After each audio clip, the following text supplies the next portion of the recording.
that and think they're tough. That wasn't nothing. And just like right now, the way things look out there, you got a lot of Muslims shaking and going on. I don't see any reason for us to be shaken. Yeah, you have to be cautious. You have to be sensible. But at the same time, we still have to do as the prophet did. Make this society back up. And I'm not talking about being forceful, but back up by putting something else more positive, more genuine, and a best logic out in the atmosphere that the atmosphere can stand. And you will see that will make a lot of that stuff back up, because there's all kinds of things going on out there, as many of you know. So I'm very happy and honored to be asked to come and give a few comments and words and so forth. But just like everybody else, I'm just very, very happy to be a part of this community. I came in 76.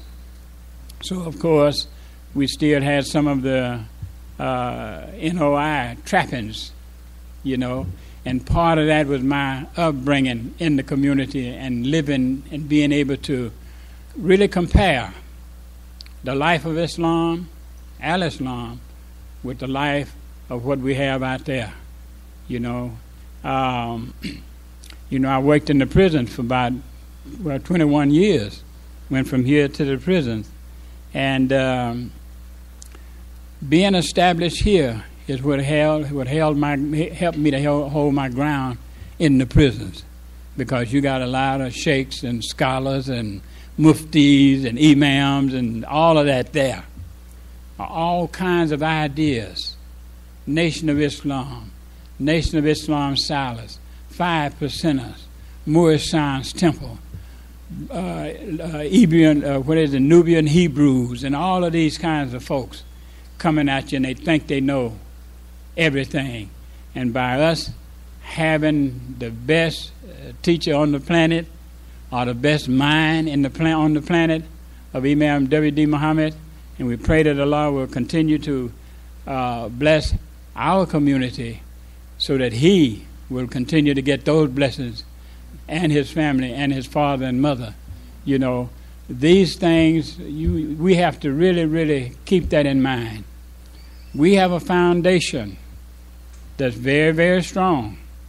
Our sisters and our brothers, I don't know if we know it or not, but if you're out enough to compare just by listening and looking, compare with other ideas, people, and all of that, we're in pretty good shape. Yeah, we're in pretty good shape as far as something to be proud of, and not to be arrogant about it, but to be grateful. We had that thing called the time to be grateful. For us, that should be every day. And may Allah continue to bless us to be here, to be together. Because again, when I say to be together, I was in West Texas, and about the only Muslim in many of the cities there as I went to those different prisons.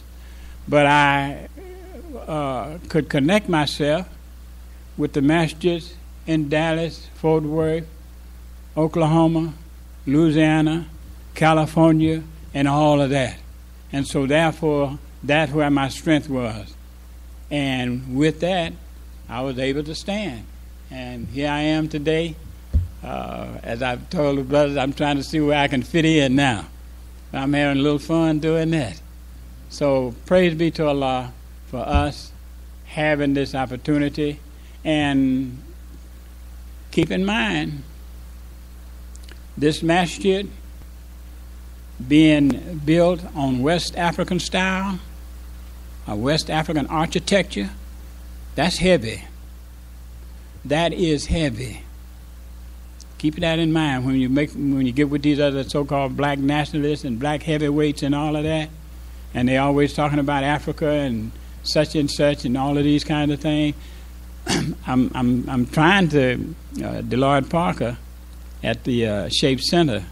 I'm trying to get a situation where he will have about an hour where I can bring him by here and just let him look. If we can just pass by this way and I go turn around and go this way, just for him to see this, I think that would really, really satisfy him, because he is an African-centered person, you know. And I'll close with this. In the Shape Center, there's an auditorium, and they have all kinds of flags. I guess it's all flags of all of the African nations and Muslim nations and everything else in there. And you know what else is in there?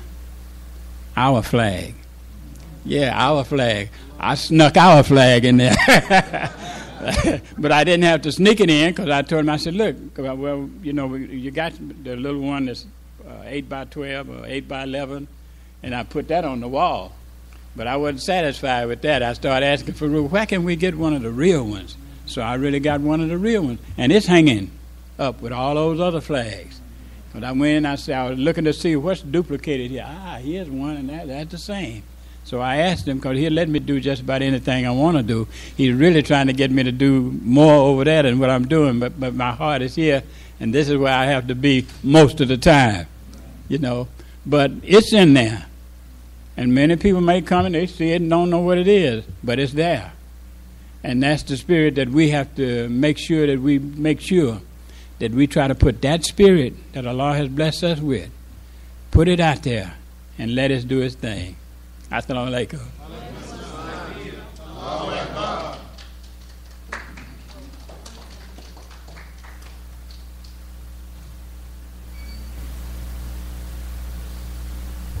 We thank you very much for your years of service and continued service, Imam Hayward Talib.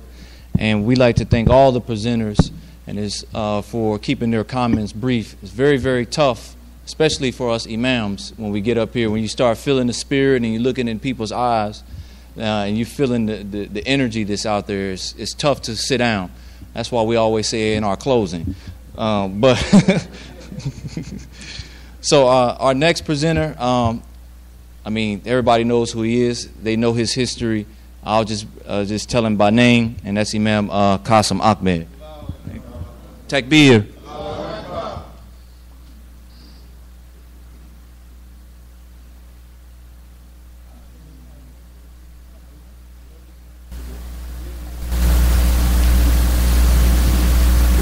Assalamu alaikum. Bismillahir Rahmanir Rahim. Alhamdulillah Rabbil Alameen. Wassalatu wassalamu ala Rasulil Kareem sallallahu alayhi wa sallam wa ala alihi wa sahbihi ajma'in. Well, I'm like everybody else.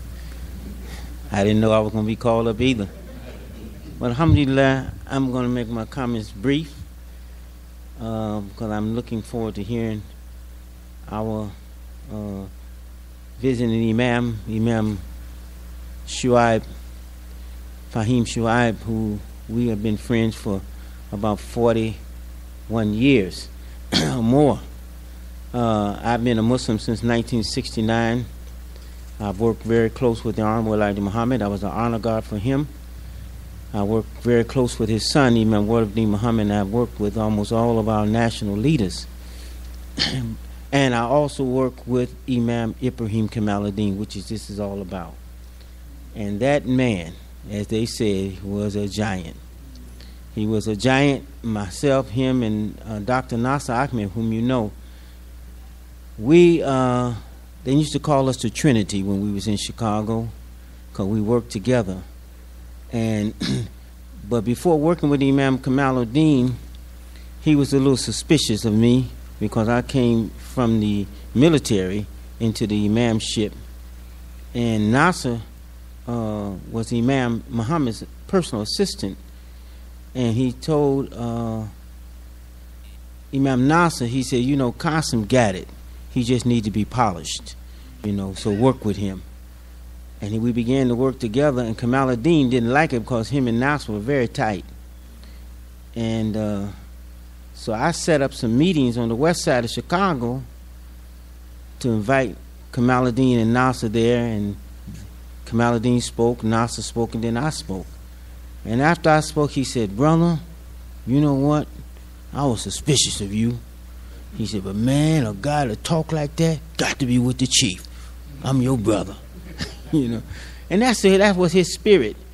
many spirits he had. One time we were at college teaching, and I was one of the main speakers at the college, and somebody got up arguing, and he's this preacher, and he said, "You Muslims, y'all changing up now. Y'all was black this and black this, and now y'all talking about working with white folks and stuff. I don't understand this." And he just railed away at us. So the moderator said, "Okay, Mr. Ahmed, you can get up and speak, and you got 3 minutes to answer him."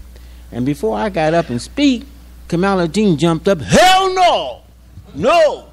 He got to have equal time! He got to have equal time! You let that man do that for that over?" He read it. He said, "You got equal time." That was his spirit. He was never afraid. Never afraid. And I love that man. And one of the most honorable things he ever did, and you have to know this about Kamaluddin, Imam Clyde Rahman, at that time, was a minister in St. Louis. He was shot in the head. They tried to kill him. And everybody ran and scattered. And Kamaluddin stopped right there, picked Clyde up, held his head in his lap until the ambulance came back and kept people away and saved that man's life. And that's the spirit of that man. And so this center that we're building to honor Imam Ibrahim Kamaluddin is one of the greatest things that we can do. Imam Muhammad said we should begin to name things after our own. And when Imam Wazir was going to build this masjid here, he called me and he was telling me about it. And I said, "Well, why don't you do that?" I said, "I recommend." I never tried to tell him anything to do. I always recommend it. I said, "Well, my recommendation is, why don't you make this the first masjid built and named after Imam Warid Muhammad?" He said, "I like that idea." Why? Because Imam, as Imam Farouk said earlier, he didn't tell you all of it, but Imam told me, he said, "We should tear this building down." And I'll tell you why. When in 1978, when me and Kamaluddin came here with the Imam, Kamaluddin was apologizing. He said, "Brother Imam, is only bad thing about this is that animal hospital is right across the street from it, and that's what I don't like about it." The Imam said, "That animal hospital is all right, because we got animals going to be coming in here. We need to clean them up too." That's the kind of humor he had. He said, "So this is going to be an animal hospital too, And we laughed and etc.